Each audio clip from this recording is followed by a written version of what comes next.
Dear students, आज हम लोग शुरू कर रहे हैं ऑर्गेनिक केमिस्ट्री, जिसमें हम पढ़ेंगे सब बेसिक प्रिंसिपल्स और उसके टेक्निक्स के बारे में। ऑर्गेनिक केमिस्ट्री एक्चुअली होता है क्या? स्टडी ऑफ हाइड्रोकार्बन, और उसके डिराइवेटिव्स को हम क्या कहते हैं? ऑर्गेनिक केमिस्ट्री कहते हैं। ठीक है। फादर ऑफ ऑर्गेनिक केमिस्ट्री के नाम से जाना जाता है किनको? वॉन टॉप को जाना जाता है, और इनको इस फील्ड में क्या दिया गया? नोबेल प्राइज दिया गया है। सबसे पहला और एक इम्पॉर्टेंट थ्योरी आता है ऑर्गेनिक केमिस्ट्री में, जिसका नाम है vital force theory. Vital force theory जो दिया गया था वो दिया गया था किसके थ्रू? बर्जेलियस के थ्रू दिया गया था, और ये एक लीडिंग स्वीडिश केमिस्ट थे। 1815 में दिया गया था वाइटल फोर्स थ्योरी। इस थ्योरी का कहना था कि ऑर्गेनिक कंपाउंड को बनाना इम्पॉसिबल है। सोचिए ऑर्गेनिक केमिस्ट्री को कितना इन्होंने रोक करके रख दिया था। एक तो इतने दिनों से साइंस में डेवलपमेंट नहीं है। सोचिए कि कब से हम लोगों का सिविलाइजेशन शुरू हुआ होगा, और ये खोजा गया, ये बात कहा गया कब? 1815 में कहा गया। ऑर्गेनिक केमिस्ट्री का डेवलपमेंट यदि नहीं होता तो आज हम जो इतना मेडिसिन के फील्ड में जो डेवलपमेंट देख रहे हैं, बायोटेक्नोलॉजी में देख रहे हैं, पॉलीमर के फील्ड में देख रहे हैं, हमारा जो लाइफ इतना कलरफुल हो चुका है, ये सब ऑर्गेनिक केमिस्ट्री का ही देन है। ऑर्गेनिक तो इन्होंने क्या कहा था? बर्जेलियस ने कहा था कि organic compounds are produced only under the influence of some mysterious force. और वो मिस्टीरियस फोर्स कहाँ है? वो केवल वो जो मिस्टीरियस फोर्स है only existing in the living organism. यानी आप लेबोरेटरी में ऑर्गेनिक कंपाउंड को नहीं बना सकते। इसको बनाने के लिए आपको कुछ न कुछ क्या चाहिए? मिस्टीरियस फोर्स चाहिए, और वो मिस्टीरियस फोर्स केवल होता है कहाँ? लिविंग ऑर्गेनिज्म में। और लिविंग ऑर्गेनिज्म को तो हम लोग बना ही नहीं सकते हैं, तो ऑर्गेनिक कंपाउंड को कहाँ से बना पाएंगे? तो दिस मिस्टीरियस फोर्स को जो ऑर्गेनिक कंपाउंड बनाने में क्या होता है? इनेबल होता है, उसको कहा जाता है क्या? वाइटल फोर्स कहा जाता है। सोच लीजिए कि इस तरीके से यदि यही बात अभी तक की ये चलता आता, तो हम ऑर्गेनिक केमिस्ट्री में जो मेडिसिन के फील्ड में डेवलपमेंट आया है, बहुत सारे जितने भी आप मेडिसिन खाते हैं वो सब का सब ऑर्गेनिक है। जितना आप जो आप कपड़े पहनते हैं वो सब का सब ऑर्गेनिक है, जैसे पॉलीमर है, पॉलिस्टर है, तो ये सब का सब क्या है? ऑर्गेनिक केमिस्ट्री है। प्लास्टिक यूज कर रहे हैं, जो आजकल तो प्लास्टिक का ही योग है, ये सब ऑर्गेनिक केमिस्ट्री है। तो बर्जेलियस ने आकर के ये ऑर्गेनिक केमिस्ट्री के डेवलपमेंट को समझिए कि उन्होंने क्या कर दिया था? वाइटल फोर्स थ्योरी देकर के रोक दिया था। इनका कहना ही था कि organic compound are produced only under the influence of some mysterious force, और that mysterious force only exist in the living organism. This mysterious force was called the vital force. Since such a mysterious force cannot be created artificially, it is impossible to synthesize organic compound in the laboratory. चलिए, बहुत दिनों तक के लोग इनके बातों को मानते रह गए, लगभग 13 ईयर तक। आफ्टर 13 ईयर देखिए 1828 में एक साइंटिस्ट है जिनका नाम है क्या? बोहलर। ये एक जर्मन केमिस्ट थे, और ये कहाँ के थे? स्वीडिश के थे। इन्होंने क्या कहा? इन्होंने कहा कुछ नहीं, इन्होंने देखा क्या कि बाई चांस इनको यूरिया मिल गया। तो बाई चांस यूरिया मिल गया, यानी यहाँ हमने लिखा है क्या कि ही एक्सीडेंटली ऑब्टेन्ड यूरिया। इनको एक यूरिया मिल गया। ये वेल नोन ऑर्गेनिक कंपाउंड था उस समय भी, जो कहाँ प्रेजेंट था? ह्यूमन के यूरिन में जो मिलता था वो जो कंपाउंड, वो था कौन सा? यूरिया। यूरिया का फार्मूला भी याद रखना आसान है। बीच में होता है ये कार्बोनिल ग्रुप, और दोनों साइड से होता है NH2 और NH2। ये फार्मूला है किस चीज का? यूरिया का। इसको आप लोग याद रखिएगा। तो एक्सीडेंटली इनको मिला था, ऑब्टेंड हुआ था यूरिया। तो वो कैसे एक्सीडेंटली हुआ था? इन्होंने लिया अमोनियम क्लोराइड को और पोटासियम साइनेट को। अमोनियम आपका ये वाला पार्ट है, ये पॉजिटिव रेडिकल्स है, और ये हो गया आपके पास क्लोराइड। पूरा नाम हो जाएगा अमोनियम क्लोराइड। ये है पोटासियम, पॉजिटिव रेडिकल्स है, और ये है साइनेट आयंस। दोनों मिलकर के हो गया कौन? Potassium cyanate. इसको इन्होंने क्या किया? हिट किया। हिट करने के बाद इनको मिला क्या? अमोनियम साइनेट मिला और प्लस पोटासियम क्लोराइड मिला।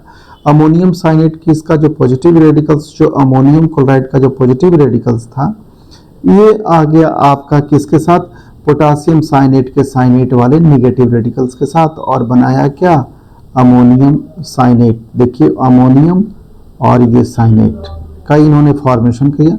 अब रह गया लेफ्ट में कौन सा, ये पोटासियम आयन और क्लोराइड आयन मिलकर के बना दिया कौन सा, KCl।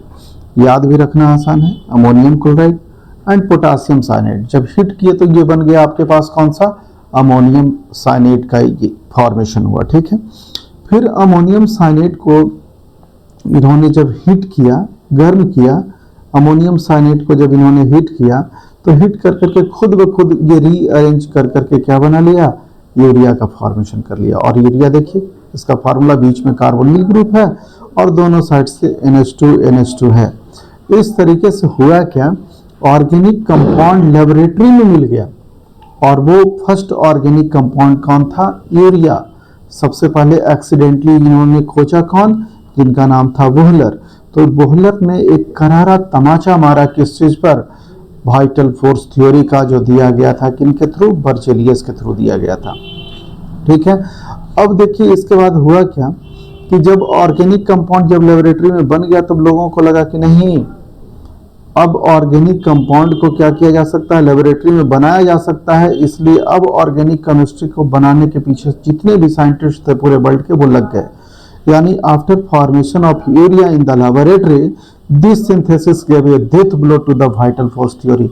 वाइटल फोर्स थ्योरी का यहीं से डेथ हो गया, जैसे ही आपका मिला कौन सा, यूरिया।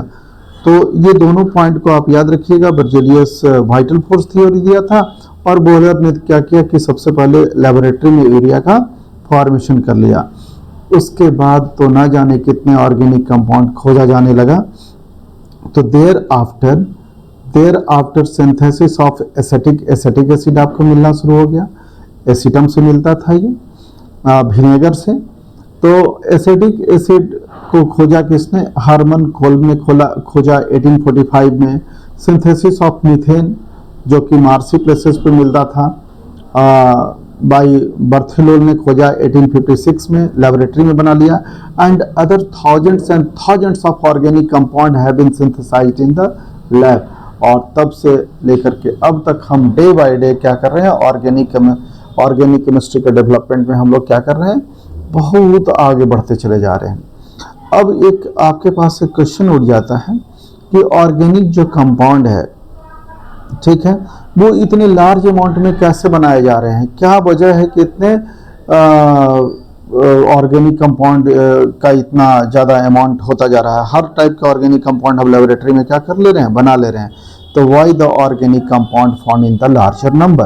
तो ये क्वेश्चन यूजुअली पूछा जाता है, आपका जब एकेडमिक आप एग्जाम देंगे तो ये क्वेश्चन पूछा जाएगा कि why are organic compounds found in the larger number. इसका आंसर होगा this is due to the catenation properties of the carbon atom. Catenation properties, carbon का जो सेल्फ लिंकिंग टेंडेंसी है, आप किसी भी एलिमेंट में आप नहीं देखिएगा कि खुद ब खुद लिंक होने का टेंडेंसी है। तो इसी को बोलते हैं सेल्फ लिंकिंग जो प्रॉपर्टीज होता है कार्बन एटम को, उसी को हम बोलते हैं क्या, catenation properties of the carbon.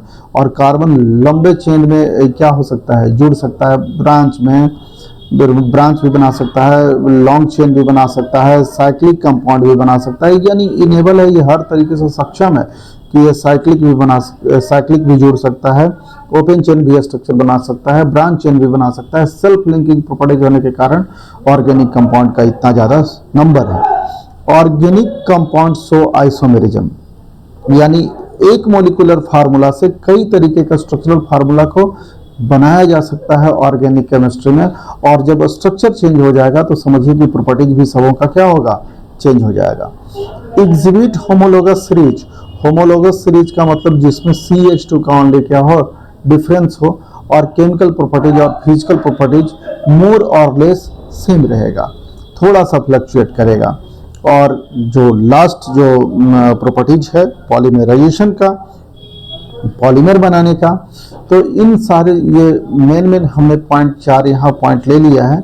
In 4 point की वजह से organic compound, catenation properties of the carbon atom, organic compound show isomerism, exhibit homologous series and polymerisation की वजह से ऑर्गेनिक कंपाउंड इतने लार्ज नंबर में आपको देखने को मिलता है।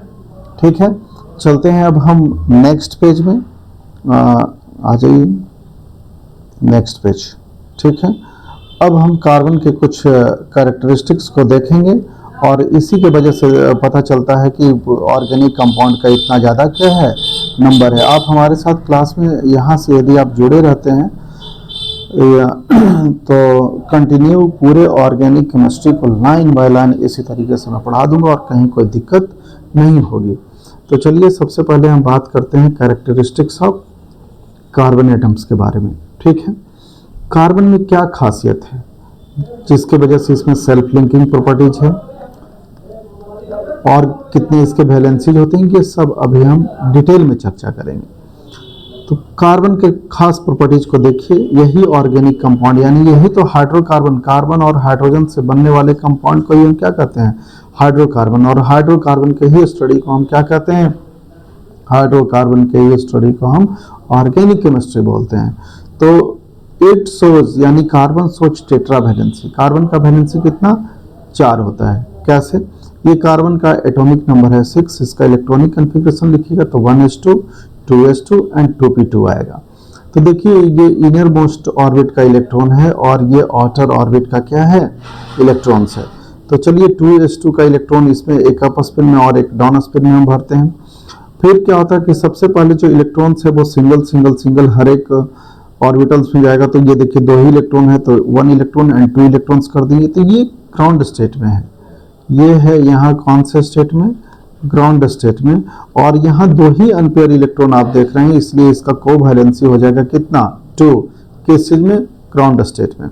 लेकिन एक्साइटेड स्टेट में क्या होगा, एक्साइटेड स्टेट में देखिए एनर्जी जब हम इसको देंगे तो ये इलेक्ट्रॉन इसके जितने भी हैं वो एक्साइटेड हो जाएंगे और जो ये इलेक्ट्रॉन एक्साइट करके अपने से हायर वाले ऑर्बिटल में चला जाएगा। इससे इसमें ये एम्प्टी हो गया, ये इसमें चला जाएगा और इसकी जो पेयर है इसमें चला जाएगा। तो इस तरीके से आपको ये जो सिचुएशन है एक्साइटेड स्टेट में आपको ये मिलेगा। इस तरीके से total number of unpaired electrons हो गया कितना 1 2 3 4। तो इसमें कोवैलेंसी हो गया कितना 4 इन फर्स्ट एक्साइटेड स्टेट। तो टेट्रा वैलेंसी इसी वजह से एक्साइटेड स्टेट में ही कार्बन क्या करता है, टेट्रा वैलेंसी को शो करता है। यानी एक कार्बन के सराउंडिंग में कितना बॉन्ड बनेगा, 4 बॉन्ड बनेगा। हर हाल में एक कार्बन एटम के सराउंडिंग में 4 बॉन्ड आपको बनाना ही बनाना होगा, चाहे आप जैसे बनाएं। फिर होगा क्या, tendency to form multiple bond. Carbon के पास एक और टेंडेंसी है किस चीज का, मल्टीपल बॉन्ड बनाने का। तो मल्टीपल बॉन्ड बनाने का मतलब कि कार्बन के पास इफिशियंसी है कि कार्बन कार्बन के बीच में सिंगल बॉन्ड भी हो सकता है, डबल बॉन्ड भी हो सकता है। डबल बॉन्ड को ही मल्टीपल बॉन्ड बोलते हैं और ट्रिपल बॉन्ड भी बना सकता है। कार्बन कार्बन आपस में लिंक कर करके भी double bond, single bond, triple bond ऐसे कर करके क्या कर सकता है, बना सकता है। अब इन सबों में एक गौर करने वाली बात को देखिए, ये जो कार्बन है देखिए इसके सराउंडिंग में कितना बॉन्ड बना है 1 2 3 4। इसके सराउंडिंग में 1 2 3 4 ये जो बॉन्ड है वो दोनों को शेयर कर रहा है, दोनों कार्बन एटम को। इसमें भी देख लीजिए 1 2 3 4 1 2 3 4 यहाँ दो कॉमन शेयर कर रहा है 1 2 3 4। इसमें भी इधर 3 जो कॉमन शेयर कर रहा है एंड 4 1 2 3 4 1 2 3 4। देखिए यहाँ 2 हो गया और ये 2 4 हो गया। तो कार्बन के सराउंडिंग में हमेशा कितना बॉन्ड बनेगा, 4 ही बॉन्ड बनेगा। थर्ड प्रॉपर्टीज है कार्बन का कि ये टेट्राहेड्रल शेप के होता है। ठीक है, इसके जो 4 जो वैलेंसी जो होते हैं, 4 कोवैलेंट जो बॉन्ड होते हैं, जो 4 वैलेंसी के थ्रू बनेंगे वैलेंस इलेक्ट्रॉन के through, are directed towards the 4 corner. एक जगह पे नहीं रहेगा, ये 4 कॉर्नर पे एक रहेगा टुवर्ड्स द ऑब्जर्वर, जो बड़ा वाला लाइन मोटा वाला लाइन से हम लोग दिखाते हैं, ई अवे फ्रॉम द ऑब्जर्वर जो डस्ट डस्ट वाले लाइन से दिखाते हैं, और ये होता है किस चीज पे, प्लेन पे होता है। तो इस तरीके से जो टेट्रा वैलेंसी है और इसके जो कोवैलेंट बॉन्ड बनेंगे ये डायरेक्टेड टुवर्ड्स तो होंगे 4 कॉर्नर्स। और फिर रेगुलर टेट्राहेड्रॉन, और इसका स्ट्रक्चर कैसा बनाएगा, टेट्राहेड्रल। और आपको पता है बॉन्डिंग में आप पढ़े होंगे कि टेट्राहेड्रल का जो बॉन्ड एंगल होता है वो कितना होता है 109 डिग्री एंड 28 मिनट का होता है। ठीक है, फिर नेक्स्ट प्रॉपर्टीज है इसका कार्बन का कौन सा, कैटेनेशन प्रॉपर्टीज। ये तो सबसे पहले ही हम बात कर चुके थे। Self linking properties of carbon को हम क्या बोलते हैं, जैसे ये ओपन चेन, क्लोज्ड चेन बना सकता है, सेल्फ लिंक होकर के ये लंबा से लंबा चेन का क्या कर सकता है, फॉर्मेशन कर सकता है। पांचवा नंबर जो प्रॉपर्टीज है हमारे पास ई नंबर पे कार्बन का, वो है हाइब्रिडाइजेशन। ये काफी इंपॉर्टेंट है। देखिए कार्बन यदि सिंगल बॉन्ड से किसी के साथ जुड़ा हो, या कार्बन किसी दूसरे कार्बन से डबल बॉन्ड से जुड़ा हुआ, या कार्बन किसी दूसरे के साथ किससे ट्रिपल बॉन्ड से जुड़ा हुआ हो, जैसे यहाँ कार्बन कार्बन सिंगल बॉन्ड है, कार्बन कार्बन डबल बॉन्ड है, और यहाँ कार्बन कार्बन क्या है, ट्रिपल बॉन्ड है। तो सिंगल बॉन्ड से जुड़ा रहेगा तो हाइब्रिडाइजेशन sp3, डबल बॉन्ड से तो sp2, sp3 इसका भी हो जाएगा, ऐसा नहीं है कि उसी का केवल होगा, sp2 इसका भी हो जाएगा। और ट्रिपल बॉन्ड से हो तो दोनों का जो हाइब्रिडाइजेशन है वो क्या हो जाएगा, sp एंड sp हो जाएगा। तो आपको जैसा कि आपको पता है कि sp3 का जो शेप होता है हाइब्रिडाइजेशन का टेट्राहेड्रल होता है, और ये बॉन्ड एंगल कितना 109 डिग्री एंड 28 मिनट को शो करता है। ये रिमेंबर रखने वाली बात है। sp3 हाइब्रिडाइजेशन होगा, शेप होगा टेट्राहेड्रल, बॉन्ड एंगल होगा कितना 109 डिग्री एंड 28 मिनट। सेकंड देखिए sp2 हाइब्रिडाइजेशन होगा, शेप हो जाएगा प्लेनर या ट्राइगोनल, और बॉन्ड एंगल हो जाएगा कितना 120 डिग्री। तुम हर हाल में आपको याद रखना होगा। और sp जब होगा तो शेप होगा इसका लीनियर हुआ तो बॉन्ड एंगल हो जाएगा कितना 180 डिग्री। तो ये चार प्रॉपर्टीज है किस चीज का, कार्बन एटम का, जिसके वजह से क्या करता है कि इतने ज्यादा ऑर्गेनिक कंपाउंड ये बनाते हैं। तो कौन कौन था, चलिए फिर से देख लीजिए। कैरेक्टरिस्टिक्स ऑफ कार्बन एटम में टेट्रावेलेंसी शो करता है। It is explained by the promotion rule इसलिए बोले कि जब एक्साइटेड स्टेट में दिए थे, प्रमोट होकर के इलेक्ट्रॉन क्या हुआ, लोअर ऑर्बिट से, लोअर सबसेल से कहा हायर ऑर्बिट में चला जाए, ऑर्बिटल में चला गया, सॉरी ऑर्बिटल, लोअर ऑर्बिटल से कहा गया हायर ऑर्बिटल में चला गया। तो ये हो गया कौन सा, प्रमोशन रूल। ठीक है, ऑर्बिट यहाँ सेम है। देखिए ये हो गया आपके पास जो ये लिखा रहता है 2 and 2, ये है ऑर्बिट या सेल। SPDF जो लिखा रहता है वो होता है सब सेल। और ये जो छोटे छोटे बॉक्स बने होते हैं इनको हम कहते हैं ऑर्बिटल्स। तो देखिए ये तो इन सबों का सेम एनर्जी है, लेकिन इसका एनर्जी थोड़ा सा डिफरेंस होगा, क्योंकि इस जो सब सेल है उसका एनर्जी कम होता है और P वाले का एनर्जी ज़्यादा होता है। तो देखिए जब एक्साइटेड स्टेट में गया तो ये लोअर से कहाँ गया, हायर में। अब जब लोअर पोस्ट से कोई हायर पोस्ट में जब चला जाए तो उसको हम क्या कहते हैं, प्रमोशन। तो यानी प्रमोशन रूल के जरिए जो इलेक्ट्रॉन्स हैं ये लोअर ऑर्बिटल से कहाँ चला गया, हायर ऑर्बिटल में ये चला जाएगा। तो फर्स्ट था कौन सा, टेट्रावेलेंसी। सेकंड है आपके पास कौन सा, ये बनाता है कौन सा, मल्टीपल बॉन्ड। फिर tetrahedral shapes, catenation properties of the carbon, and last था कौन सा, हाइब्रिडाइजेशन। तो चलिए अब हम लोग देखते हैं कुछ हमारे पास क्वेश्चंस वगैरह हैं, उनको देख लेते हैं। Find the hybridisation of every carbon atom in the following compound, ये बार बार क्वेश्चन में पूछा जाएगा। तो चलिए देखते हैं हाइब्रिडाइजेशन। ये कार्बन आपका ट्रिपल बॉन्ड से है तो इसका हाइब्रिडाइजेशन हो जाएगा sp, इसका भी sp। ये इधर आप सिंगल बॉन्ड, इधर आप देख रहे हैं कौन सा, डबल बॉन्ड, लेकिन फोकस किस पे, ट्रिपल बॉन्ड। फोकस किस पे करना है, ट्रिपल बॉन्ड पे करना है। इसका हाइब्रिडाइजेशन sp2, इसका भी हाइब्रिडाइजेशन sp2, और ये सिंगल बॉन्ड से है तो इसका हाइब्रिडाइजेशन sp3। सिमिलरली आप यहाँ देखिए इन सबों का sp2 डबल बॉन्ड, ये भी डबल बॉन्ड, यहाँ देखिए तो ये हो जाएगा sp2 hybridisation, sp2 hybridisation, sp2 hybridisation, और इसका भी फाइनली sp2। इसका शेप कैसा, प्लेनर। ठीक है, यहाँ क्या sp3, इसका भी, इसका sp2, sp, और इसका sp। इसका ट्रिपल बॉन्ड है तो sp3, सॉरी sp और sp।